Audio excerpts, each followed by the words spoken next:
But I think that the more that you can admit that you don't know what is going on, the more excited you're going to be whenever you stumble across a new topic, because now you're not looking at it through a specific lens. You're looking at it through the eyes of a child, which literally all the old scriptures, they all say that, how important it is to come with the mind of the child. And I don't know. I think that we were all born with that. I think that whenever we were all kids, we had an imagination for a reason. I think that we spent most of our days pretending for a reason. I think that there's magic in that. And, we grew up on movies like Matilda, and Hook Right. and Yeah. the real like fantastical to where you had to use your mind and had to use your imagination. Peter Pan, in order for him to fly, he has to think happy thoughts. Like that's all that needs to happen. And That's I a mean, I great wish it was like message. that, but Yeah. something you know? Yeah. I would say too, one thing that has really led us to where we are now is just by meditating. We've been doing, we meditate every single episode, and I don't feel like I meditate as often as I should. But I feel like if you go inward, I mean, your brain is processing or trying to process like 60,000 thoughts in a day, and so how many of those thoughts are not even really you? Like it's like the sky trying to claim all the clouds. It's like you can't do that. And so the more you try to understand yourself and really try to understand where you're coming from, and understanding that the past is a memory and the future is just your imagination, it's like that's where you kind of meet in the middle of whatever this thing is and try to work with it. There's so much more just limitless potential.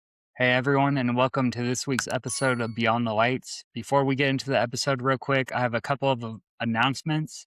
So if you're watching this video before March 14th, 2026, we are having our first Skywatch event in Nunn, Colorado at 6 p.m. on March 14th.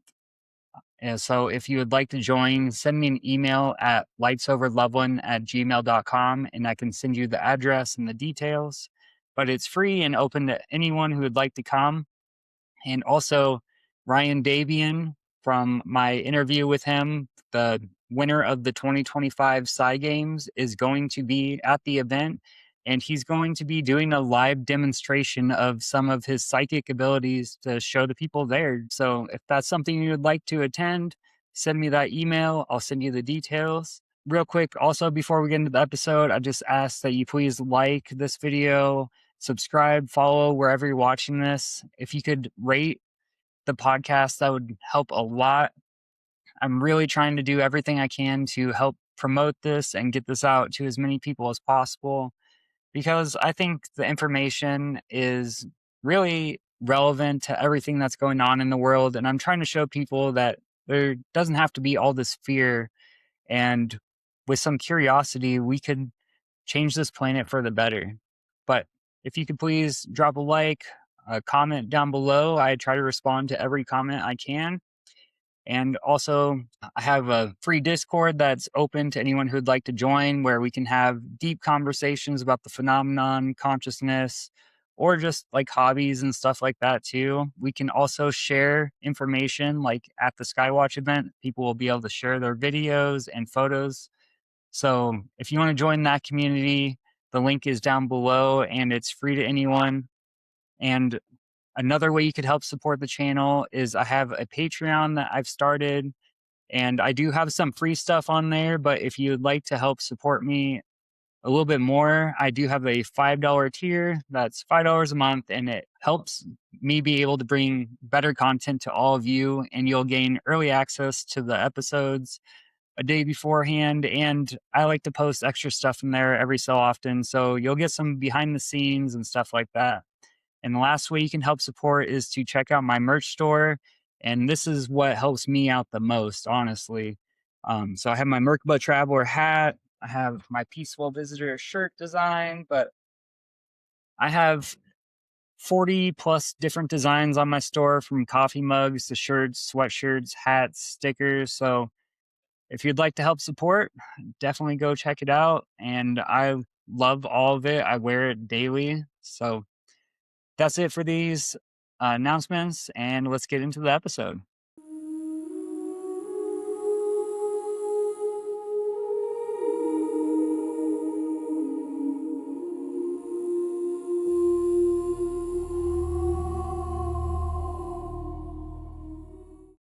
What's up, everyone? This is Justin from Lights Over Loveland, and tonight on the show, we're tracing the map of spiritual evolution.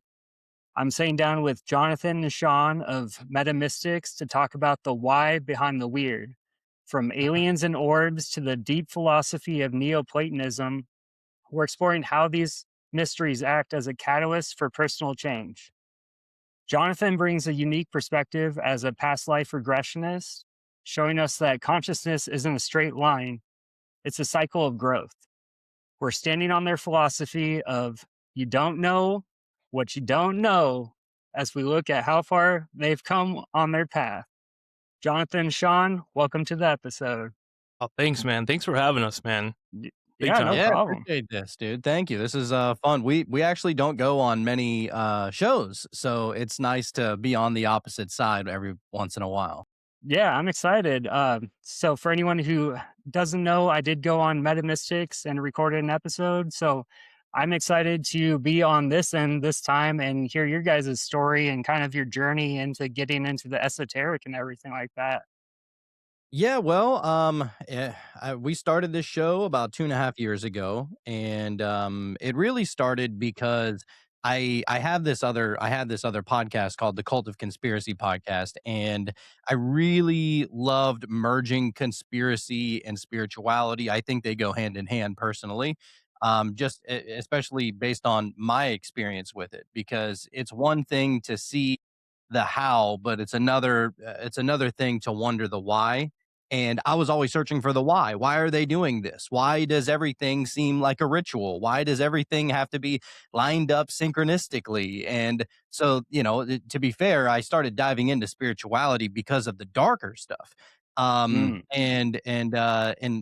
I started going a little bit down the rabbit hole, and my co-host is a Christian, and he didn't necessarily like talking about Kundalini awakening and past life regressions and stuff like that, which is okay. I mean, teach their own. Everybody has their own beliefs and everything. But it got to a point where I just wanted to only talk about this stuff. And I really could care less about conspiracies, because I've always believed that conspiracies kind of open the door for you. yeah. Like, once you see that, maybe this reality isn't what you thought that it was, it starts to open the door to, well, if it's not that, then what is it? And the only way that I have found, any real meat and potatoes as far as that answer goes, is by not only diving into spirituality, but by allowing me to put almost like a microscope on myself and trying to discover Mm, what I am, where I came from, and who am I. And it's been a fun ride, dude. So yeah, me and Sean, we created this podcast 2.5 years ago, and I just feel like we're learning so much at a crazy rate. I mean, the amount of topics that we cover, and very broad. It's never one specific direction. We've had Satanists on the show just out of curiosity. I want to see what you think. Why is it that you believe that, and how does that yeah. whole mechanism work? Yes, on the flip side, we've talked to people like yourself that are exploring spirituality consciously, which is probably the best way to go about it, I think. And everything in between, from Hinduism to Buddhism to witchcraft to tarot cards and past life regressions, as you were saying. And there's no limits as to what we will try to discover. Absolutely. It's been an amazing journey for sure. It's been very fun, just the last 2.5 years. I feel like just myself, I feel like I've even grown more than I even thought was possible. We're really starting to understand the confines and things that we kind of can find ourselves in. We become a little bit more closed off to what else is really out there. And so just the things that we've been uncovering and everything has just mind blowing, and I'm just really looking forward to seeing what else we come up with and come to understand on a greater level. So Awesome. Yeah, I love like the variety of topic you guys are covering. Like I love diving into all the unknowns. Like people who are just stuck in like one little niche, I feel like are missing so much more knowledge that's out there once you start branching out into all these different things. Oh, dude, it's so easy to just call everything evil from one specific vantage point. Yeah, for Like, that's sure. to be honest, I think it's and I don't even mean this with any disrespect, but I think that anybody that has kind of found themselves into a more broad search in spirituality would say that anybody that looks through spirituality through a singular lens is borderline lazy. You know, it's Yeah. almost like lazy spirituality. Like, I don't know, and I don't necessarily mean that disrespectfully. I just can't think of another word for it. You know. Yeah, it's just a lack of perspective. Like there's so much out there that yeah, you're just kind of like putting yourself in a box if you're only looking at like one aspect of this. Um but actually like funny little synchronicity. So before recording with you guys tonight, I was listening to one of your guys' podcasts. So you went on the Forbidden Knowledge News podcast. You were talking about Jim Carrey doing interviews. So I was just curious with everything that's going on with Jim Carrey right now, what do you Uh, think about that? this is a version of my reality that I refuse to accept. You know, I'm gonna be quite Yeah. honest with you. I do not like the ideas floating around that he is not who who he says he is Mm. anymore, or or he's a clone or what have you. I mean, maybe that's the case. You know what I'm saying? But I just, oh man, Jim Carrey's my dude. You know, I and know, so yeah. I I don't like love it. Jim Carrey. Yeah. Yeah. It did seem kinda weird though, like, that interview. Like, it did he No, didn't it seem like definitely did. himself. It definitely Yeah. did, and I was kind of chalking that up to like, well, he's in a different country, and he's trying to be respectful. Maybe here he's a little bit more relaxed, and he sees the things that go on in this country, and maybe he's calling a lot of it out, and he has been. He's been really trying to call a lot more of it out than what you would think, but you find yourself in another country. Maybe he's just because he's their guest, and so maybe he's True. just being a little bit different, but I mean, who's to say, dude? I would prefer it be a thing where it's like a body double situation and not the fact that he's just gone, and they just kind of Yeah. threw someone else in his place. But, that's just where I'm coming from. Yeah. Yeah, he's 100, and I don't like to say that anything's 100%, but, like, we grew up on Jim Carrey, dude. We know his mannerisms, we know his smile, we know the glimmer in his eye every time he starts talking about something that excites him.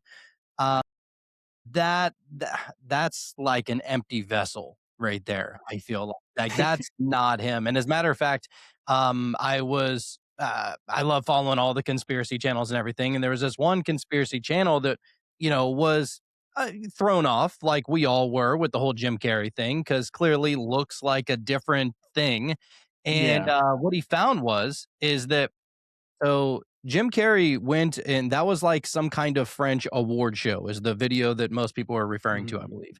Yeah. And so they were like, well, that doesn't look like Jim Carrey. It wasn't that long ago that Jim Carrey, looked like this and now he looks like this. And so somebody started doing a little research and turns out 9 days prior to that video being posted, he had short hair.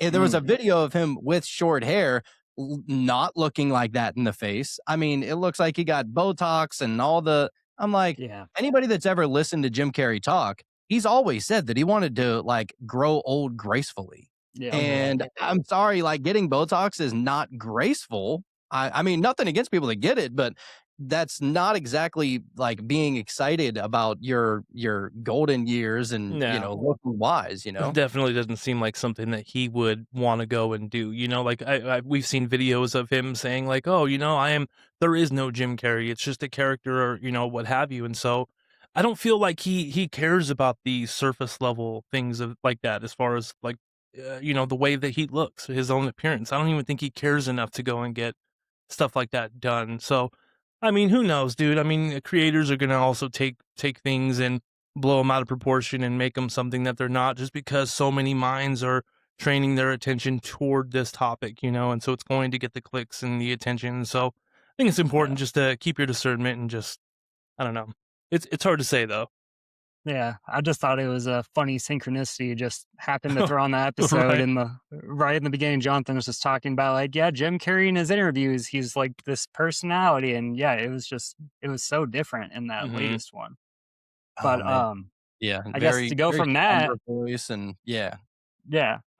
So if you had to pick one, do you guys think that we're living in a simulation, a divine schoolhouse, or are we just like in a cosmic accident that's getting out of hand? Ooh.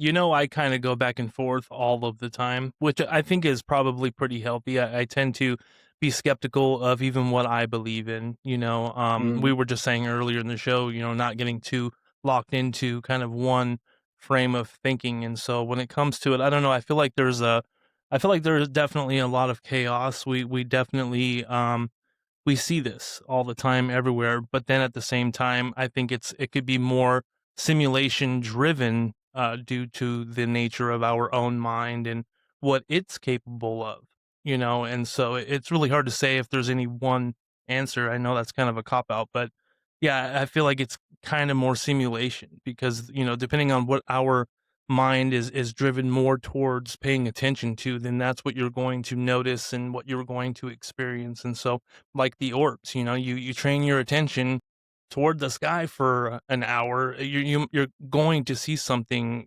amazing, and Yeah, I just for did that sure. right before recording this episode because Awesome. I've even made mention that I haven't really seen anything in the sky for quite a while. But then Mm. again, I also haven't been putting my attention on the sky as much as I used to. And so I feel like, if you actually put your attention towards something, then you'll have a much greater chance of seeing something spectacular. Like I actually saw something in the sky. I was out there for about 30-40 minutes and didn't really see anything. Saw a couple satellites or what looked like satellites. And then there was this one thing that just like got real bright and then just went out real Mm. quickly. And I'm like, oh, Gotcha. that wasn't, consistent with a lot of the other things that I was just looking at. And so, I mean, who knows for sure. I I hold on loosely to my beliefs. I feel like it's a moving train, and Mhm. I feel like it's an evolving train. And the more you deepen your understanding, whether it's through experience or through learning, from what others have talked about. Um, Personally, I think that we're living in a dream, of sorts. That's just the best way Mhm. I can really put it. I guess it's kind of similar to a simulation, but I like to look at it as if it's a dream. You think about it, whenever you go to sleep at night and you have a dream, the people that are in your dream are nothing more than your projections of maybe who you think they would be. Mm. Right? Like, if we're just going, biologically here, like, take the spiritual stuff out of it just for 1 second. Whenever you go to sleep at night and you see, I don't know, Fred from work or Susan from the maybe she's a receptionist, I don't know. But, like, whenever you see these people in your dream, they are manifestations of thought from your mind. And it feels so real. Some of them feel so real. That's why most of us have a really hard time waking up in the dream and going lucid, is because how do you know to wake up in a dream if you think that it's real in the first place, right? However, and conversely, whenever we do psychedelics and people will see aliens or past loved ones or ancestors or even just light that somehow feels familiar, even though it has no real structure or anything. Um, I think that this reality is probably a lot closer to being a dream than anything else. And it's crazy. We actually had rest in peace to our homeboy Optimistic Banks, but he told us one time, he said, you know what'll really throw you through a loop? He goes, they have like those dream interpreters out there. And nowadays they Mhm. have dream interpreter like AIs. You punch it into whatever your dream was, and it'll help you discern about what it was all about and everything, right? And he goes, that actually works for your real life too. You don't have to be asleep to feed it a story. And I was like, is that real? And weirdly enough, I'm not going to go into specific detail, but I applied that to my life where something crazy, something drastic, something that I'll never forget for the rest of my life happened. And it was quite scarring. And I was like, just out of curiosity, let's punch this into the dream interpreter and see what it says about how it's going to interpret it. If all is mind, Mhm. then maybe I can interpret what I just witnessed as if it is a dream or a figment of my imaginations, or a dream, right? And so I punched it in. It was spot on. It was so spot on with exactly what I was feeling internally that somehow was able to manifest outwardly.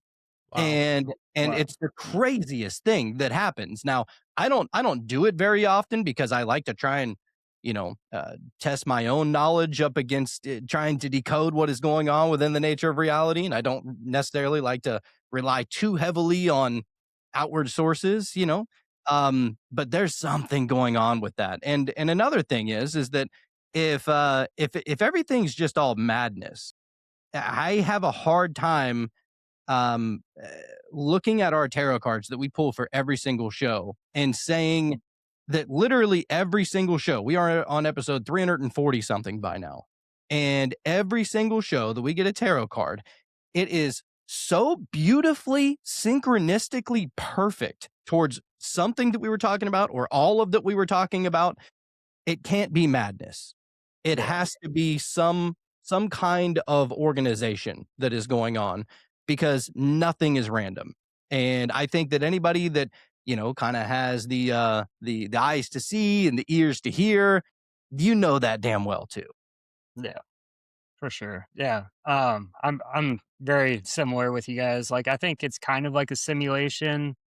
Like, I've really come to the conclusion recently that like we are creating our own reality just from like practicing manifestation and stuff like that. And Mm. just some of the things I've been able to manifest this year, like I just so happened to want to get a new camera to be able to record the orbs better. And I quit my job back in July. 2 months after I quit, they're like, "Hey, we have this check for you." And they sent it to me, and I was like, "Well, I'm just going to go ahead and buy my camera and everything I wanted for that." The check showed up, and the total amount that was on the check versus what I spent was within like 30 cents of the exact amount. It's perfect. Wow. So just like weird, crazy manifestations like that have been like happening recently to me, which really just kind of like shifted my belief into just like, I think we're just creating reality all the time. Like literally Mhm. whatever you're putting out there is going to like manifest. So like I Absolutely. yeah, I've been And really big on like telling my wife too, like don't speak out like anything negative. Like if you mhm. want positive, put out that positive. Absolutely, and it's funny because once you see that, once you have witnessed something like that happen, and you now know that there's something a little extra going on, you really hold yourself accountable. Yeah, Like for if sure. there's something that you're thinking and it's not necessarily a positive way of thinking, you kind of almost catch yourself, because that negative thought is already starting to build up into something that could be more physical. Like I don't know, maybe you start speaking on some of these negative thoughts, and then people around you or just the energy or whatever it is around you kind of picks up on that, and then all of a sudden your reality starts to shift into that direction. And I really think that we had a guest on, or we have him on all the time. His name is Byron Jester, and he was saying that most people are practicing magic accidentally. They're Mm, manifesting the reality that they don't want. Because they're not fully true. aware that they are that powerful.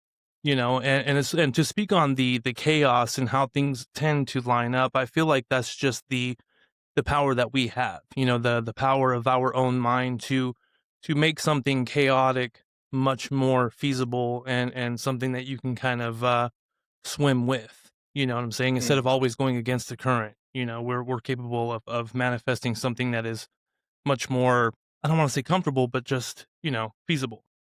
Yeah, there's something to say about chaos magic as well. I know that a lot of people might look at it like it's a negative or a bad, kind of work. It's not necessarily. And we just did. Speaking of our homeboy Lord Byron Jester, we just did a show with him a couple weeks ago, and it was about combining chaos magic with this thing that's called synchromysticism, where it's basically Mm. you're looking for the synchronicities almost as like a marker to tell that, Mm. like, the to show you the progress of whatever it is that you're trying to manifest throughout chaos magic. Doesn't even necessarily have to be chaos magic, but of all the magics that are out there, chaos magic and synchromysticism go like hand in hand. They're perfect.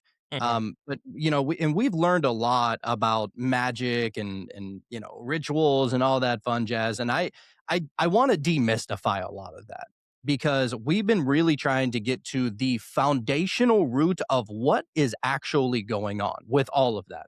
Like, okay, you called on a god, whatever, right? Like, maybe that's a real thing. I don't know. But what I have found is that your mind is very powerful and beyond just your mind. But what we are made up of is very powerful, as Sean likes to say, synchronicity generators. And what I was actually thinking about this earlier is that manifestation is nothing more than being able to transmute. So whenever you talk about ritual or prayer or meditation or however it is that you're trying to manifest. Maybe you're just throwing out good vibes, but it all starts with intention. So, whatever you have to set your intention first. Obviously, like every direction needs an intention. And so Yeah. you need to set your intention. All right. Well, I want to set the intention to be wealthy one day, for example. A lot of people like that.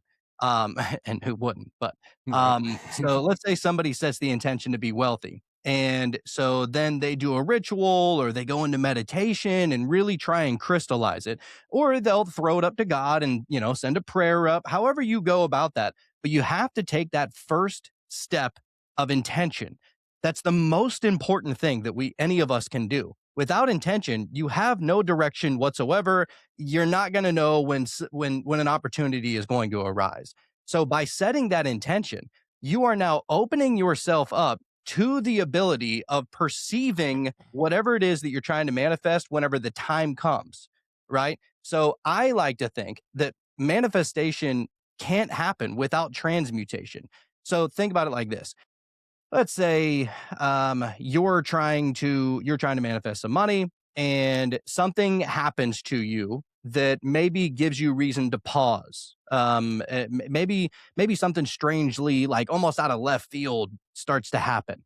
And I feel like all of these things are almost tiny little quizzes, like little tests. It's almost Mm. like the universe saying, all right, how bad do you want this? Because if you want it really bad, then you should be able to get past this and see through, the garbage that I'm throwing at you, everything that I'm going to try and throw you off the trail, right? So maybe some people would call them demons. I don't know. But I think that once you can get beyond that, now anything that happens to you, you are seeing it as another opportunity in order to manifest. So instead of somebody saying, "Oh, well, you're never going to be wealthy." Let's say somebody says that to you. You're never going to be wealthy, Justin. You're always going to be a broke ass bitch the entire your rest of your entire life. And I know you and I know you better than you know you. You're never going to make any kind of money. Knock on wood, I don't mean that. But Right. let's say somebody says that. Well, now you are faced with two options about what you're going to do with that information internally. Are you going to allow it to disturb you, and are you going to allow it to be a suggestion to your inner self or your higher self and really take that in as absolute truth? Or are you going to say, I see that. And I'm going to take all the energy that you're giving me, I'm going to transmute it. And so I'm not going to get all down in the dumps. I'm not going to get, pissed or frustrated or depressed or whatever, right? You're then going to transmute it. And by transmuting it, you just got over that first quiz. And I think that by initiating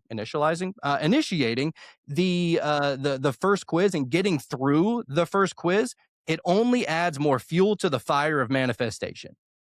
Mhm. That's something I've Yep. been Yeah. working on anyway. Yeah. That sounds legit to me. Yeah. Like, a lot of things were popping in my head while you were talking about that. I was thinking about like going through like a spiritual journey too. Like a lot of it is doing that inner work and that inner healing, and a lot of it is like you said, transmuting or just doing like that inner alchemy of turning those negative experiences into positive ones. So maybe, yeah, once you get better at doing that, like once you go through your awakening and you learn how to process these like traumatic heavy things that have happened to you, then manifesting other things just becomes easier because it's not such a stressful thing that you're going through. It's like, oh, someone said something negative. I can take the energy and turn it into a positive. Yeah, Yeah, because yeah, you've and I already done really it. You've already done it before, and so these obstacles that look very similar to the one that you just got past, you're gonna be Mhm. like Jonathan said, "Oh, I see you," Yeah. and be able to just hop right over that bad boy. Yeah.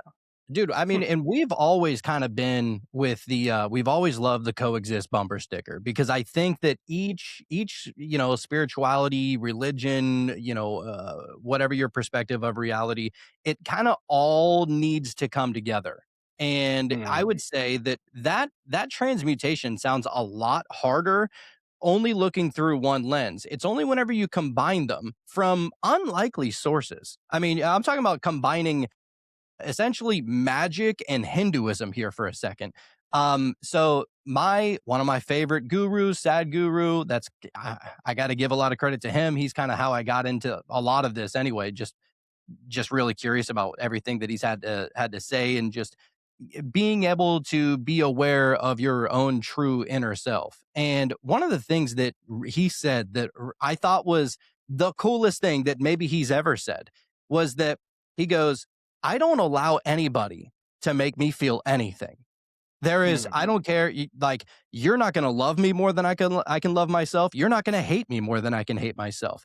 Because whenever you're relying on constant dopamine hits, and you're so awesome and you're so brave and you're so this and you're so that, and just blowing your head up, it almost starts to get away from you.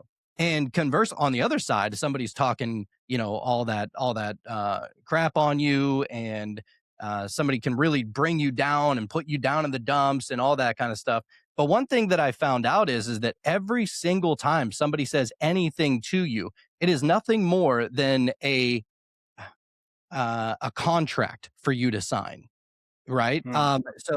I mean, every single time, every single thing that anybody says, it is a contract. And there are two things that are going on. Let's say, Sean, I say, you are the most handsome Mm, man I've ever seen in my entire life. I mm, have never seen a more beautiful specimen of a piece of human meat than you, sir. mm. And now that could I really go to your appreciate that. head. However, I appreciate that. Yeah. that could really go to your head. But first, it has to go through the filter that is you. And that filter that is you has to either accept that information or deny that information. Or you can just let it go through you, almost like just observing thoughts. You don't let it affect you, but you're there to become aware of it, kind of thing. And so that's the point is that every feeling and every emotion that you come in contact with that is outside of you, it is all a negotiation. You can either accept it and really take it in, or you can say, that doesn't belong to me. Not to throw it back to our homeboy Optimistic Banks, but he said, if I don't accept the hate, then who does it belong to? And just beautiful. I just love all of this because it really it gives you the individual all the power that you need. Yeah, for sure. I kind of want to ask you guys. So your catchphrase is "You don't know what you don't know." Was there a specific moment or experience that made you realize just how much you didn't know? Oh, I mean, there are countless, but I would Yeah, I'm sure. definitely say, I mean, there was a lot of things building up to that, just by, looking into all of the things in this world that like didn't seem to line up and what have you. And those were just kind of like subtle things, but for sure, for me, one of the things was my first time uh ingesting some mushrooms. Mm, And for whatever reason, when you do that and you go outside and look at the stars, something yes. happens. Something happens to you and you realize like, "Oh, I am so much bigger than I thought." Like I'm not this, and maybe you have felt this way too before, but one thing that I used to feel like is that there was me and then there was everything else. Everything outside of me. Mm, And yes. and when you have that experience in it, it was very mystical. I'm looking at the stars and they're twinkling and there's other things happening. It just seems like, oh, this is something that's just happening all the time. And but feeling that connection to everything around me was something that I'll never forget for sure. I mean, there was definitely other things that happened, but that's just one of them that just like really impacted me on just this in this massive way that I'll never forget. Awesome. Yeah, just feeling that absolute oneness with everything. And you Yes. can't be Yeah. tiny. You might identify as the wave, but eventually you're going to go back to identifying as the ocean, you know? Yeah, Yeah. and I think that's what's so interesting about when people have like these blast off experiences with DMT or whatever it is. You tend to blast off into outer space, and all of a sudden you're looking at planets and star systems, and you are also that, because like it didn't seem like you bring your body with you. So it's like the universe itself, which is you, is just experiencing itself. Like that's where it goes. That's the first place it seems to want to go. I think that Definitely. that's very fascinating. So Yeah, so you are the universe. quite literally and more. Yeah. Yeah. That's just what we can see. Yeah. I love the phrase of "you don't know what you don't know," because how many times have you thought that you knew everything and then something completely, like, totally opposite happens? You're like, I feel like I gotta recalculate what's going on here. Yep. Like, I feel like it is constantly happening with us Yeah, it's all like the time. you were living in a false reality up until that point. Because in your mind, in the background of your mind, that was how it is. Like that's just reality, and then that gets For shaken sure. from you Yeah. and it's like, "Oh, so my mind was just kind of filling in the gaps, from what it thought it knew." So Yeah. that's why we really love that saying, because it's pretty profound in itself, because there are so many things that we still don't know, and we're just going to continue this journey and figure out as much as we can, as you are, Justin. Yeah, And for well, and I sure. feel like we've kind of become addicted to being shocked and thrown off. Like, who would have thought Yeah. that you would ever become so comfortable with the unknown? Like, it's almost like a drug, to be honest with you. Every little thing that happens, every bit of information that we stumble across, everything that begins to click, it's like, "Oh, I like that." It's like getting a tattoo. It's like, for some reason, it hurts, Right. but for some Yeah. reason, it feels good. And you go Yeah. back for more every time. You just keep going back. Yeah. Yeah. I wonder what keeps me wanting to come back. It's just like curiosity, like Hmm. just realizing that like my view of reality was so limited just a couple years ago compared to where it is now. Like it's so much fun, like thinking Hmm. about the possibilities and the what ifs. And it's so I always get a bunch of skeptics like commenting on my videos of the orbs and everything, saying they're satellites, or like I had Ryan Davian on, which I know you guys just interviewed him recently. Oh, I yeah. had a bunch of skeptics talking about how he was not actually seeing through a blindfold and this was all a scam and everything. And uh, it's just so crazy that like people will just like not even take a second to watch the video or Hmm. see the research that you're actually doing to present this in a scientific way. Hmm. But if someone is a total skeptic, what do you guys think is like a gateway topic into the world of like learning about the mystical? Do you think it's history, philosophy, or like having an actual experience, say with like the phenomenon and the orbs in the sky? Like, is there a way to convert that skeptic um, that you guys have found? I think that everybody's gonna be a little bit different. I mean, Mm, the thing that's gonna wake me up is gonna be totally different than the thing that's gonna wake you up. for And sure. I think that that's why, whenever you're looking at people like Ryan Dabian, people who are able to literally physically manifest whatever this phenomena or whatever kind of magic we're made of or whatever. And it has to be put in such a way to where there's always going to be skeptics and it's not so clear and obvious. Like, if we were all just going around levitating, people would try and find a way to become skeptic of that as well. You know, Yeah, um, yeah. and but I think that everybody's kind of on their own path, and if we could say one thing, we would say it. But I think the most important thing to do is to understand that you don't know anything. And I don't care how smart you are, I don't care how long you were in school, I don't care who your philosophy teacher was, I don't care who your wizard uncle was or anything like that. You will always not know anything in comparison to all that there is to know, right? Like, I think that that's just the way that being a human is kind of set up. And because I think that multiple things are going on, and I love when people say yes and, because it's not just so simple as to say that only this one thing is happening, right? Like, we just by looking up at the orbs that are going on in the night, like, that's a light, and it's probably something else. You know what I mean? Like, somebody might say, well, that is probably this. I don't think that anything is so cut and dry. I think that we're multi-layered. I think our reality is multi-layered, and the only way to come to that conclusion and be comfortable with it is just by letting go. Like, Mhm. letting go of all the illusion, letting go of needing to absolutely know everything, because it's it can be a fun hobby to try and learn as much as you absolutely can. And yeah, you'll probably sound a little bit smarter, and maybe each thing that you learn will start to feed off of the next thing, and maybe you'll start to click a little bit more.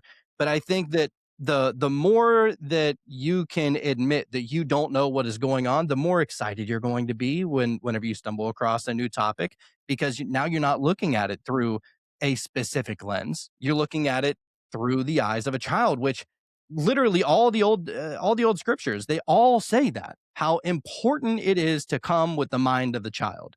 And I don't know, I think that we were all born with that. I think that whenever we were all kids, we had an imagination for a reason. I think that we spent most of our days pretending for a reason. I think that there's magic in that. And we grew up on movies like Matilda, and Hook, Right. and Yeah. the real, like, fantastical, to where you had to use your mind and had to use your imagination. Peter Pan, in order for him to fly, he has to think happy thoughts. Like, that's all that needs to happen. And That's I a mean, I great wish it was like message. that, but something Yeah. Yeah. like, you know? Yeah. I would say too, one thing that has really led us to where we are now is just by meditating. We've been doing, Mm. we meditate every single episode, and I don't feel like I meditate as often as I should. But I feel like if you go inward, I mean, your brain is processing or trying to process like 60,000 thoughts in a day, and so how many of those thoughts are not even really you, like it's like the sky trying to claim all the clouds. It's like you can't do that. And so the more you try to understand yourself and really try to understand where you're coming from, and understanding that the past is a memory and the future is just your imagination, it's like that's where you kind of meet in the middle of whatever this thing is and try to work with it. There's so much more, uh, just limitless potential, and it's just a matter of understanding that and realizing that, and actually trying to tap into it. Yeah, Yeah. dude. And Definitely. I love looking at reality as if it is nonlinear. I think that Mm. eventually it's going to be well understood that reality is not linear. I think that probably the highest up of elites probably know that already, whether it is from them discovering the old Catholic chronovisor, which is basically a crystal ball to see in the future, or Mm. maybe it was the gateway tapes that that they were publishing back in the 60s and 70s. I think, and also, I mean, how about Dolores Cannon and all the past life stuff and everything? And I think that, and some people will say, well, it's not linear, it's cyclical. And maybe it is. I think that it's more likely to be cyclical. But I think that more even than cyclical, it's more likely to have something to do with either the Mandelbrot set or the golden ratio. I mean, and maybe Mm. both at the same time, but because it seems like things repeat themselves almost like specifically for you, for the individual, because maybe that was your one thing that you were incarnated for, so that you could experience and get over that hump, so that it's not lingering into the next lifetime or whatever it is. But it's not always identically the same. It's almost like I see that wall, but from a different light now. And I think that maybe that kind of points to, a Mandelbrot set or a golden ratio kind of situation. Yeah. Like, I definitely think things go in cycles. I mean, most things that we're surrounded by, like we have the seasons, we have the cycles of like the planets going around the solar system. Like, everything is a cycle, really, when you think about it. So to think that the human experience probably is in a cycle as well is kind of like, I don't see why people wouldn't kind of think that. Um, but as far as past life regression, for someone who's never heard of past life regression, how do you actually get someone like back there?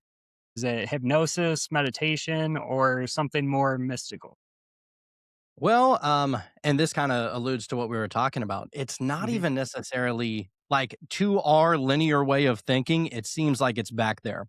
But what I found is that whenever, because usually if I'm giving somebody a past life regression, we'll talk for half an hour, 45 minutes, kind of just like I want to try and feel them out, see what they think about the nature of this reality. Usually some of the time is spent on like me convincing them that, oh, I promise you you're hypnotizable. Everybody says they're unhypnotizable, but I'm like, okay, cool story. Everybody's hypnotizable. Every single person is hypnotizable. We all have alpha waves, we all have theta waves, we all have delta waves, we all have gamma waves. These are all brain functions that are going on within our mind that allow us to be able to perceive reality in a different type of way.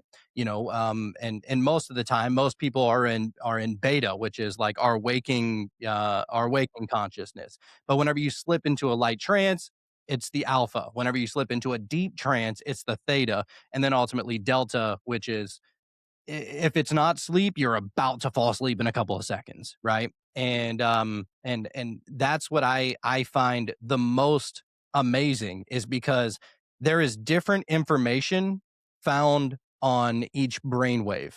Mm. Depending on your level of awareness, you'll be able to perceive the nature of this reality and the nature of yourself much differently from every single brainwave. Now, that being said, whenever I hypnotize somebody, I go through the induction and it's basically kind of like a lullaby or a guided meditation. It's more to put you into that theta state is really what I'm trying to get you to. Whenever you're in theta, it only happens naturally twice a day, right before you go to sleep and right as soon as you wake up, like those, Hmm. I don't know, first couple of minutes that you're still groggy, one foot in this world, one foot in the other, to where you almost the remnants of energy from what you were just experiencing in your dream are still present while you know that you're laying in your bed at the same time. And Gotcha. that's kind of what it feels like. And that's what I'm trying to get you to go to whenever I hypnotize you.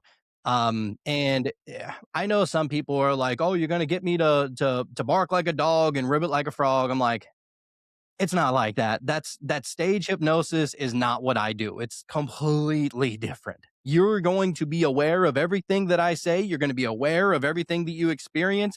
It's just kind of popping open the hood and looking at all of the machinery and seeing exactly how it works as opposed to just, looking at a car and thinking that it looks cool kind of situation. Um, Gotcha. so yeah, whenever I hypnotize somebody, usually we'll go through a past life scenario to where that person will pop up. It's not always that they're coming out of the womb as a baby. Most of the time, it's right to a very specific point in which something is happening, but I need them Mm. to identify the nature of their reality, right? Like where are you standing? Are you standing on sand? Are you standing in grass? Are you standing in mud? Are you standing on a mountain? Where are you standing first? And I want you to see your surroundings. Do you have four walls around you? Do you have trees around you? Is it sunny? Is it rainy? And I'm trying to be as descriptive as I possibly can because the goal is that I want it to become as crystallized as humanly possible. Because it's almost like a window, like people that practice the telepathy That and stuff like mindset. that Yeah. they'll use the mindsight. And most of the people that are really good at that, they have to wait for that window to pop open. That's Hmm. kind of what this is about. It's Gotcha. Okay. similar in that sense to where the more I can help you bring you fully into that life that you're experiencing within that past life regression, the more detail we're going to get out of it. And so we'll go through several stages of whatever you're experiencing, whatever that person was made to experience in that lifetime. And long story short, we cut to the death scene, and you get to see yourself die. You get to see how you die. You're there moments before you die. You know how you're going to die. And you're talking your way through it. It's not scary. It's not like, horrific or anything like that because you're in a very relaxed hypnotic state. You're not going to be scared of it. And so we'll go through the death scene, and every single time, there has never not been a time. Every single time somebody dies in a past life regression, they instantly start to float up out of their body. Instantly. Mm. Like the moment that they are about to experience death, they don't even experience fully dying, whatever that even is. But for some reason, they immediately start to pull away from their body, almost like an out of body experience, but for good, you know? Interesting. Gotcha. Yeah. And then they're able to, once they're up wherever they go, maybe they go up to the sky, and they're kind of just changing their perspective. Some people only go like 10 or 15, 20 feet above their body, and they just turn around and look at what was just happening. And Mm. from that perspective, they're able to tell what the reason for that life was. What was the goal of experiencing that life? What did they learn through that life? Mm. And and a lot of that information you get to take with you because it's still you. And like we were talking about earlier, life isn't linear in this sense. It's all cyclical in some kind of way. So it's still you that experienced that. And if it's you, then there's something that you can pull from that. And usually it is exactly what you need in the moment that you have it. And Hmm. yeah, it's fascinating. And then ultimately we end up after the death scene, we are communicating with the higher self. And usually I don't even need to induce a higher self. What I'll do is that I'll talk to you from the position that you are looking at your body from high above. So if you're 100 feet in the sky or 1,000 miles in the sky, wherever you are, that is your higher self. That is the fully like fresh condensed version of all that is you. Call it your spirit, your soul, whatever, right? And I'll ask you your questions. So usually the person will write a list of at least 10 questions. What do they want to ask their higher self? What do they want to ask God? What are just some answers that they need answers to that for some reason or another they can't otherwise get the answers to? And every single time, dude, like these people are writing the questions that they literally have no idea to. And I'll tell Sean because he was like, well, what do I even ask my higher self? I'm like, what would you ask God? Like that's how legit like it goes, Yeah. right? And what would you ask God? And he's like, okay, so he writes down the questions. I'm asking him. He's seeing it from this higher perspective, and he's no longer answering it as Sean because I'll say, yeah, Sean was asking, how does he grow a thicker beard? And then he'll say, well, what he needs to do is this. So he doesn't say what I Mm. need to do is this. Gotcha. He says what he needs to do is this. And ultimately, that's just that higher perception of Yeah. himself already. Because if everything is one thing, maybe he's seeing from that one thing, that one source, almost projection of himself. And every single time, even the non believers, even the people that don't believe in past lives, even the people that don't believe they can be hypnotized, every single time, every single person gets all of their questions answered with ease. And Wow. it's magical, dude. Yeah. It's like, imagine removing all of your doubts and just all of the bullshit that you have accrued your entire life, not even knowing it. Like, it's not even your fault, you know. Certain information is put in front of you, and you accept it as reality, and or maybe you feel bad about yourself, or you're not very confident about certain things. Like, it's like remove all of that, and now you're talking to your higher self.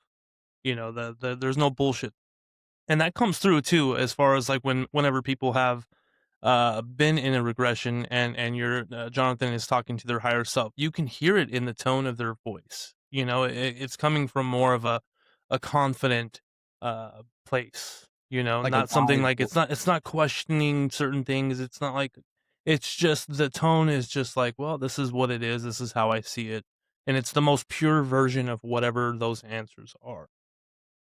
dude. Interesting. I mean, and Mm. I've hypnotized over 200, 250 people or something like that. And everybody's different, but everybody's kind of the same in the same sense. Like we're all hypnotizable. We're all going to see a past life. We're all going to get the answers that we're searching for.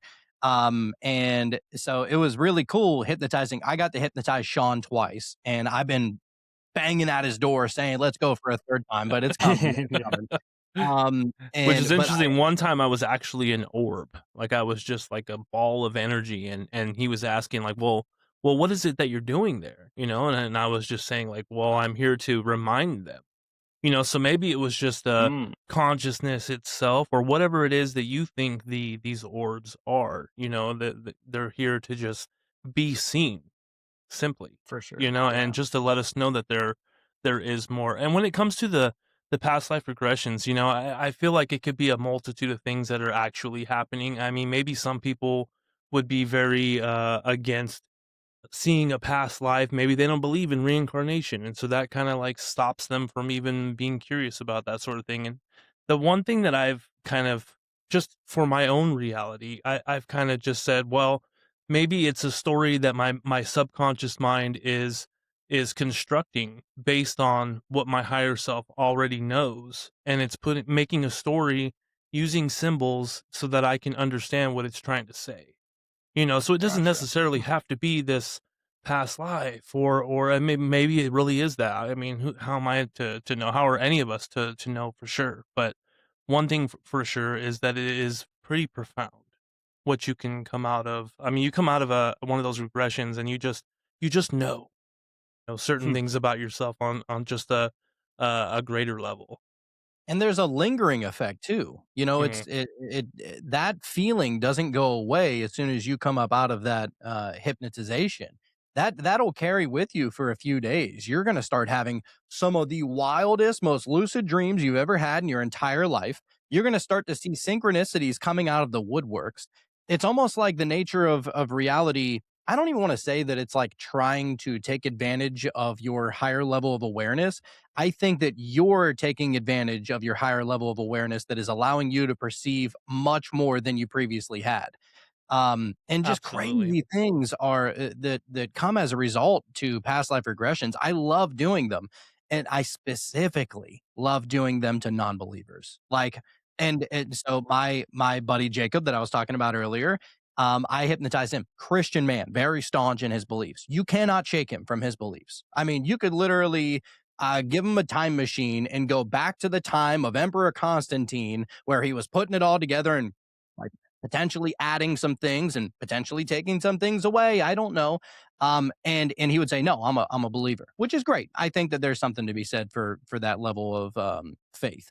That being said, he was like, all right, you can try and hypnotize me. I don't think I'm hypnotizable and I don't believe in past lives, but I'll do it for you.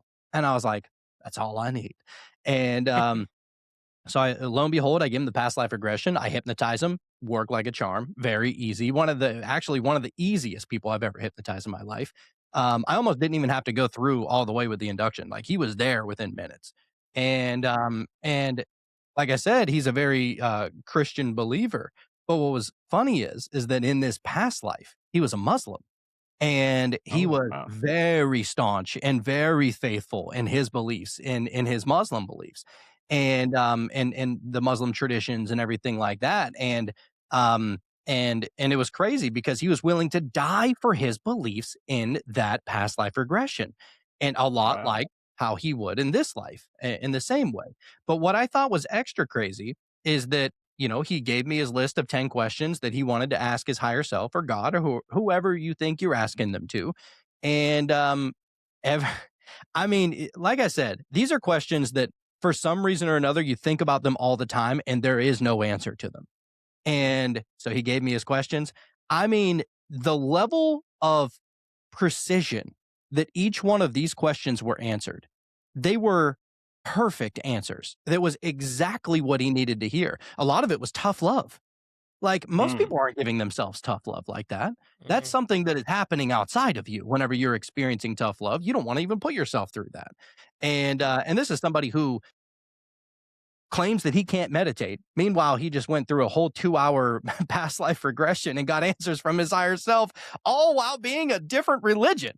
So Wow. there are Yeah. amazing things that can be found in past life regression, and I urge everybody to do it at least one time in their lives. And I'll also say, no matter what you think past life regression is, I can promise you it's not what you think it is. Mm. Like, even if you're so open to meditation, you're so open, maybe you've done, I don't know, 500 DMT trips in your life, no matter what, a past life regression is unlike anything that you'll ever experience in a good way. It's like, it's like it's shocking, but it's awesome. Well, now I just definitely need to schedule one with you because I need to know. Why? Do it. Yeah, for sure. Do it, dude. I'm excited. Was there any like undeniable piece of evidence that you've ever encountered during a regression, like someone speaking a different language they didn't know, or describing like a historical detail that they couldn't have known, or anything like that? I not personally on my side as far as like going back and fact checking history. I already suck at history as it is, so I wouldn't even know what to levy it up against.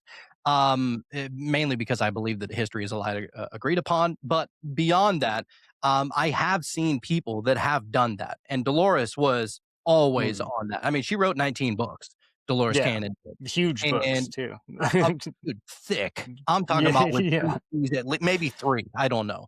But, I mean, I'm you're talking about, like, past life regression Bibles, essentially, and yeah, of for sure. all Yeah. of the stories, just documenting it. And she will she said plenty of times that, like, a lot of times people are gonna have what she called digging potatoes lives, which is just like your basic life. Maybe you meet somebody, you get married, you have kids, maybe you have a farm, and the craziest thing that happened to you in your life is that one time that all the horses escaped from the ranch or something, you know.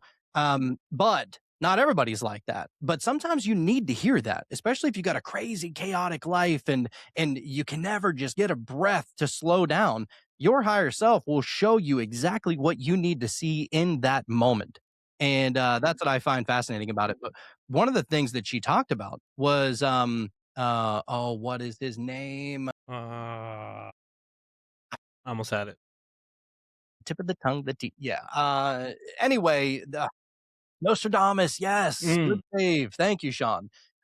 She reinterpreted all of Nostradamus's like teachings and philosophies because people, all of his prophecies rather. And because a lot of people have been trying to say, well, clearly Nostradamus, he had a prophecy about 9/11. Well, I don't know, did he? I mean, it seems to line up like weirdly strange, but it seemed that all of his prophecies were very open ended. And so what she did is that she hypnotized somebody and she's expecting to talk to somebody in their past life, that individual. However, what happens is that that person goes to sleep and Nostradamus comes through and he's teaching up at a podium, like in front of a classroom or something like that. And she's asked, and she's saying, all right, well, who are you? And goes Nostradamus. And it's like, okay, most people would be like, all right, buddy. Yeah. And I was, Elvis in a past life or something like that. right. But this case, it was especially strange because she was able to go through each and every single one of the prophecies, a shitload of prophecies. I don't even know how many.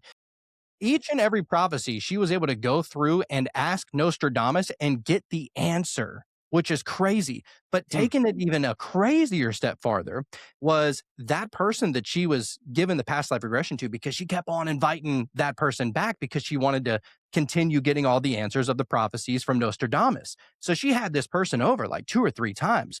Well, unfortunately, this person has to move away. So they can't do Oh the past man. life regressions anymore because this is before people were doing it online and everything, right? It was just Mm. like a little tape recorder that they were using to record it. Well, the next person she goes and hypnotizes to a past life, she's not suggesting this. Like this is happening naturally. The next person that goes that comes over to get a past life regression says, "Oh, you thought I was going somewhere?" And it's Nostradamus ready to fulfill the rest of the prophecies. And it's the craziest thing. And Dolores is like, oh my God, how is this possible? These people didn't know each other. Dolores didn't tell anybody about these stories. And yet Nostradamus picks up where he left off. And it is the That's crazy. wildest thing how that happens. But if That's probably everything's the biggest energy, proof. Yeah, that's probably the yeah, biggest proof of that. if everything is energy and all we are is some kind of unified collective or some kind of unified field or something like that, and all information is just information, we all have the ability to perceive that based upon our brainwave state, then I guess it's all out there. And that was kind of a proof for me that I was like, okay, there's something to this. Yeah, that's crazy. So you could so you could basically just like tap into any life then. Like any of us could probably tap into any life, and who's to say like a past life regression is even just like one of your previous lives per se. It could just be like that frequency of consciousness that you're tapping into to gain whatever information or knowledge you need. Right. And like Jonathan was saying earlier, like it all starts with intention. So if your intention is Mm, to connect with somebody specific from the past, maybe then that would be possible. Because if the information interesting. is just out there and you just tap into it and embody whatever the energy is of said person, you know what I'm saying? I feel like Yeah. that's something that you could do, given that you Hmm. put the intention. If there is no such thing as separation, then all information is part of one informational source. And maybe that was you that lived that past life specifically. I think, to be honest, it's all one thing. Justin, if I was born into your body, I would live your life exactly the way that you've lived it. And same for Sean, and same for both of y'all with me. We are the same thing. We are making the same decisions that we would have made if we were in this body. And it's a lot to wrap your mind around, but I think that we are kind of all just emanations of the one. And that just Yeah. makes the most amount of sense. It checks just about every box. And a lot of people don't see the divinity within themselves. And that's sad. Because you got people going around like Sean was saying, people are going around cursing themselves. They don't understand that their words have power. They don't understand that what they say makes an absolute difference in the way that they are going to perceive their reality and the way that it's going to manifest in some kind of way. How many people you know that like all they do is just negative, self think, and I can't do this, and I'm such a what, and I'll never achieve anything like this. Or maybe something good happens to them. They're just waiting for the shoe to drop. It's bound to Yeah. happen. I don't want to get too excited. Those people are cursing themselves, Yeah. literally. And it's just crazy because it's like is it the Taoists that say namaste? I believe so. I could be wrong on that, but the namaste literally means the divine within me recognizes the divine within you. Like, I don't care about your skin suit. I don't care about your facial structure. I don't care about your bones or any of that. I don't care even who you identify as. Like, I see the you that is in you is the same that is within me. And that's namaste. So I think that people have been talking about it for millennia and just expressing it in different kind of ways. And I think for the first time in history, eh, well, maybe outside of the Library of Alexandria, but maybe for the first time in history, we now have a collective of information that can take all of the world's spiritualities and religions and philosophies and combine them into one foundational truth. And people get caught up in what to call it and what to believe and all that kind of stuff. But I think you just got to go out searching for it. It's out there. Well said, dude. Yeah. Yeah. Definitely like a lot of things you just said resonated with me too. Like up until I had my spiritual awakening back in August 2023, I would always have the mindset like you were talking about before. Like I would always say, I have the worst luck. Why do bad things always happen to me? And I was just stuck in like this constant cycle of these bad things happening. And now being where I am now, just realizing like how much of that I was really just causing myself. Mhm. And like I don't regret any of it because it made me into the person I am now. But I think for a lot of people, they don't really like, they don't understand the harm that they're doing to themselves in their day to day. Like, they're really creating these realities that they don't want. And then they're just so stuck in their beliefs and everything that think this is how it has to be. I have to be this way. I have to go to this job. I have to do this thing that I'm miserable at. Mhm. And it really takes like realizing like no, you're in control. You can choose to make this into whatever you want to make it. Like if you have to go to your job, like try to find the positive and like what are you gaining in this experience instead of just being like so negative about it. Mhm. And yeah, just like that simple change for me, just changing the way I thought about things really helped me a lot. So I guess for you guys, have you always had this kind of like mindset? Or did you always believe in the mystical and always kind of searching for these things? Or has that come through like metamystics and all of that stuff? For me, it came through, just kind of going through my own personal hell. I went Gotcha. through a Okay. lot of the negative speak towards myself and depression, anxiety, and then I came to the certain point where there was no way I was going to allow my reality to be what it was in that time. Like it felt like, even what I would see, it was almost like black and white. It was just so gloomy, and it felt so much so as well. Like the way I felt and the way everything looked, and nothing was seemed to be working out, and everything that I was almost training my mind to see that's exactly what I was experiencing. Hmm. And so right around that time, a couple months toward the end of that, we started the show, and I really started to understand how my own mind was creating a certain reality that I didn't prefer. And man, let me tell you, just with what we've come to understand and where I am now, as opposed to when I was going through my own personal hell, as I was saying, just a complete opposite, just a world of difference, and so I know for a fact, just myself is proof of, just changing your mindset and putting energy towards things you would want to see, rather than asking the universe, well, what's the worst that can happen, like just change it around and really start to look for the best things. And I think we get caught up looking for the extremes in our life, Mm, the high for sure. points or the really low points. Like we tend to base a lot of our reality on those things. And so I think if you can, and with meditation and everything else, if you can get yourself to the point where you can, almost as you were saying, enjoy the moment to moment rather than just looking Hmm. forward to that vacation that you're planning. And that's when I'm gonna enjoy myself. I feel like it's kind of cheesy to say, but I feel like, honestly, that is the way to try to transmute your entire life, by just enjoying every moment. Even if it's something mundane, you're at work and you're doing this job that you can do with your eyes closed. It's like, then go into your own little world and try to imagine other things that you would like to see in your life, and try to really feel what that would feel like. And man, I mean, I'm just saying, like, where I was and where I am now is just so different. So different. Yeah, it's almost like if you ever seen the Trolls movies, what are those, they're called Yeah. Gurgons or Gorgons or Yeah. something like that, Right. Yeah. and they're Yeah. I always think it's like, good. Yeah.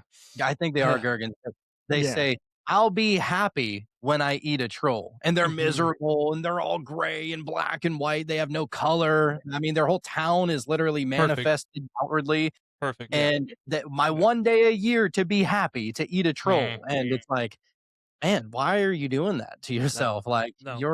you're preventing Mhm. happiness from happening at that point. Absolutely.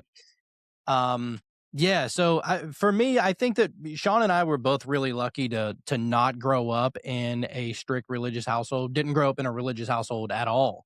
And both of our moms were kind of always into mysticism in one way or another. They told us plenty of stories about how they grew up playing the Ouija board together and things that are flying up against the wall and talking about ghosts and spirits and all that fun stuff. And it always just seemed like fringe, but really cool, you know?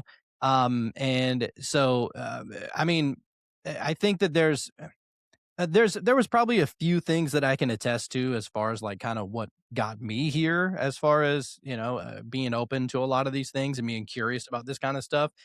I think that we all go through some kind of phase that eventually leads us to get here. My thing was is that like I said, I didn't grow up in religion, but I was always curious about what that was about. And so I started going to church, and it was a non-denominational Christian church just out of curiosity.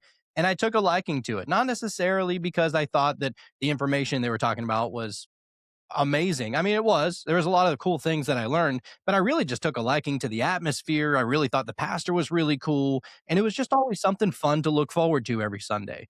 And I was going and I was like, let me see if this works, because everybody talks about how it works and whatever it works even means, but like I was Yeah. just curious, like how are these people so sure about this kind of stuff? And I really went almost as an observer, out of curiosity. And what I started to notice is that anytime that I would say a prayer at night, calling out Jesus or calling out God, synchronicities would happen by the pound, by the dozen. It was crazy. Every single thing that I had asked for within a prayer, I would see some sort of remnant of it the next day. And I was like, wait a second. And I was like, now most people, they'd probably look at that and they'd be like, that's all I need. I found the truth. This is it. I need to go and tell everybody. I don't want to be selfish with this information. Let me go and proselytize. I need to go wake everybody else up, right? But for me, it was more of a, okay, I found out that this works. I want to see if everything else works. Because if this is the only truth, then I got to test it up against everything else. And what I found is that everything works. Every religion works, every philosophy works, every spirituality works. Your beliefs will mirror back to you every single time. And there's something really mystical, there's something really magical about it. I think that it says less about that philosophy, less about that spirituality, less about that religion, and more about your true nature and your relationship to the rest of everything else that is in your reality.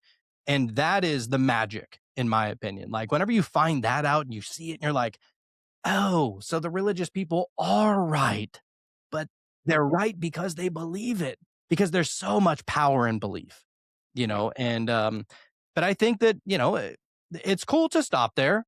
It's cool to experience spirituality from any lens.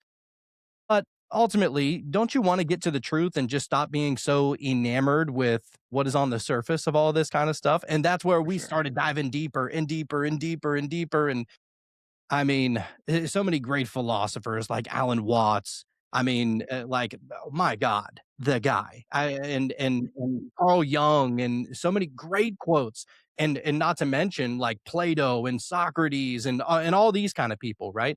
What is he? He was a Muslim philosopher, Sufi mystic. His name Hmm. was Rumi, another guy, which was absolutely fascinating.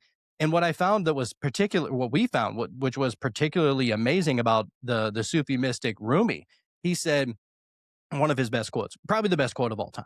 He said, I tried to find God and all I found was myself. I tried to find myself and all I found was God. And it's just like so simple, so easy. But I think that, man, for you to come to that realization, that's all you need. You know what I mean? For sure. Yeah. Like a lot of things you said, um, very similar to me too. Like I I didn't grow up in like a strict religious household. Like my grandma was Catholic, so we would go to Catholic mass, and we did that till I was probably like 10 or so. And for me, it just like never made sense. Like, why is God gonna punish me for doing these things? Like, isn't God supposed to love you and like all that? So I kind of just like internalize that as like, if this is the God I have to believe in, then I'm not going to believe in God at all. And I kind of just like went with that mindset up until I started having my awakening. And for me, like I went outside as a joke saying like I'm going to go look for the aliens because all the alien stuff was on TikTok, and then I found the orbs up in the sky, and it just set me on this path of really like finding myself. Like really, like I was so lost. I didn't know what I wanted to do with my life or anything like that. Like no career has ever felt right or anything like that. And as I got deeper into connecting with the phenomenon, it brought me to meditation. It brought me to learning about all these different religions and their different teachings. And it brought me to like just really going internal and connecting with the essence of me. And while doing that, I was able to connect with this phenomenon that's out in the sky that, like, personally, I don't know what it is, but I think it has something to do with consciousness, our consciousness. And to bring it back to, if we are all just pieces of that one whole, then that's just like possibly a projection of our higher self, like sending us a message like, hey, yeah, you are on the right path. Like, let me show you that you're doing the correct thing and you're doing what you're supposed to be doing. And yeah, Dude, it's I'll tell just you what, like, yeah. one thing that I thought was really cool. I mean, people and the internet will never not be amazing, but there was this one video of somebody asking AI Mm, to zoom out.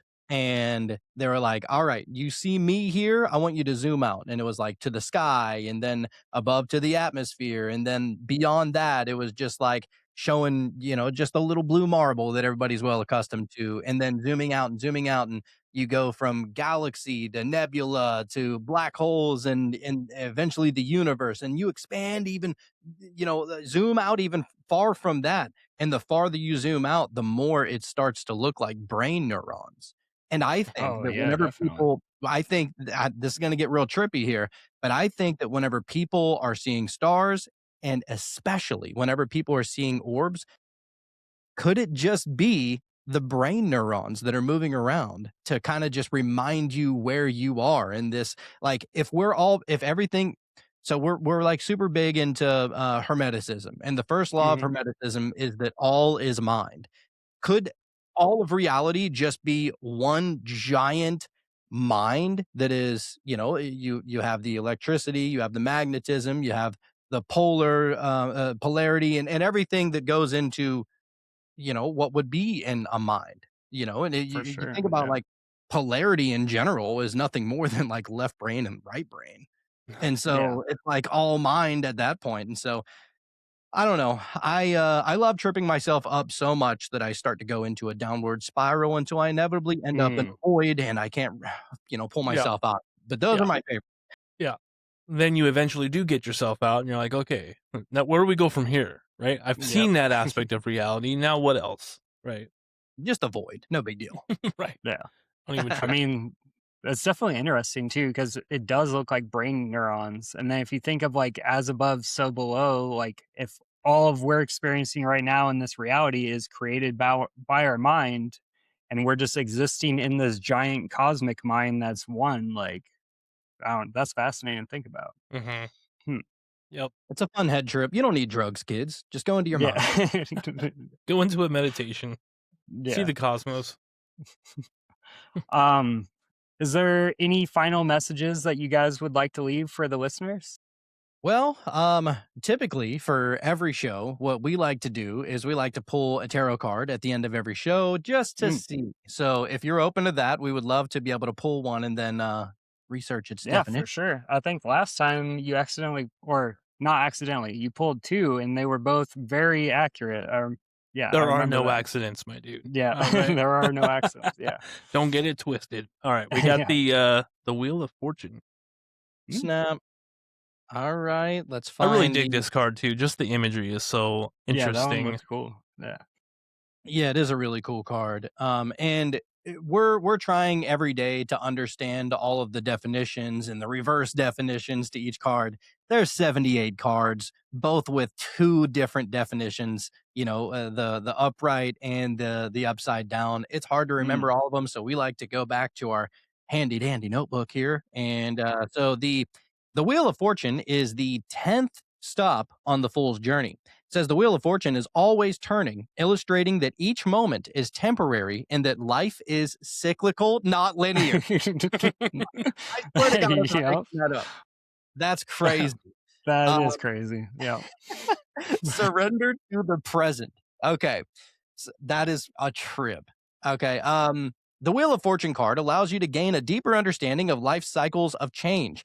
Its imagery has mystical, astrological, and occult symbolism, showing that many of the forces influencing our lives are mysterious and invisible.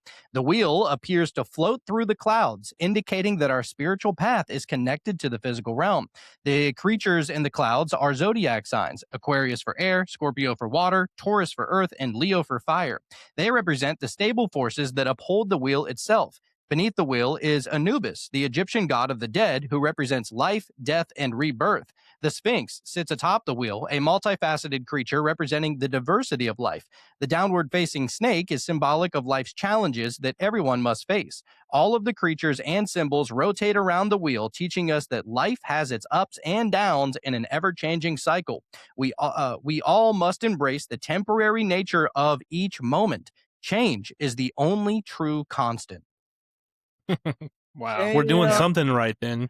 That was Well, a great I don't message. think you could pull a better card than that. I That don't was think so, dude. spot on. I don't think so. Unreal. The And this is We just synchronicity. kind of Yeah. what happens every episode. I mean, you saw him Yeah. when you were on the show. I Yeah, mean, for it's sure. just Yeah. it's always this way, man. It doesn't surprise us anymore. You know? I mean, it still surprised me a little bit, but yeah, not as much as before. It was like world shattering before the synchronicities, but now we kind of got a little grasp, and it's like, you grow to expect it, but it's still exciting. Yeah. The spiritual message says, fate is currently leading you forward on your path. You are moving from a painful cycle to a more harmonious one with with a new understanding and faith. You trust in the process of life, the cycles of death and rebirth, meeting new people and embracing new situations that have entered your life. Yeah, Beautiful. cycles, Beautiful. baby. Just trust the process, you know what I mean? Get into the flow state and just allow the furling of the flower, if you will. Yeah, yeah. And so I would say that if there's any kind of message out there, just be open minded, let go to what you think reality is, and maybe it'll shock you. Maybe what happens to come into your consciousness whenever it doesn't have to go through the filter of what you deem reality to be. If you remove that filter and see things for what they truly are, I think they're a lot more mystical than what they are, and that's why we say you don't know what you don't know. So that's the root of everything that we talk about. I know a lot of people will say, "Oh, you guys are demonic. You guys are practicing in the dark arts and all this stuff." I'm like, from a tarot card, you got that? Like just do a little bit of research, and you'll Yeah. find that this world is fascinating, and that you as an individual are no less fascinating than the world that you live in. And there's a lot to be learned both outwardly and inwardly. Everybody should be meditating. And as our buddy Lord Byron Jester said, you should be doing DMT at least 50 times, or else you're a bitch. I wouldn't suggest that. I did it twice. No. That was enough. Yeah. But yeah, I think it's just important to remain open minded and allow yourself to be thrown off. You're still Awesome. here. All the things that everybody has all experienced. The worst thing that's ever happened to you, you survived it. For sure. So just kind of get comfortable with that. Awesome. All right. So for anybody else, I would just say I know there's a lot of fear going on out there in this world. Just focus on the positive and make the reality that you want. Try not to get caught up in the news or anything like that. Turn that off and just go about living your life. I promise you will be in such a better reality and get into that better version of yourself. But thank you guys so much for coming on the episode tonight. And yeah, this was a great time. I'd love to have you back at some time. Absolutely, dude. Thanks for Absolutely. having us, man.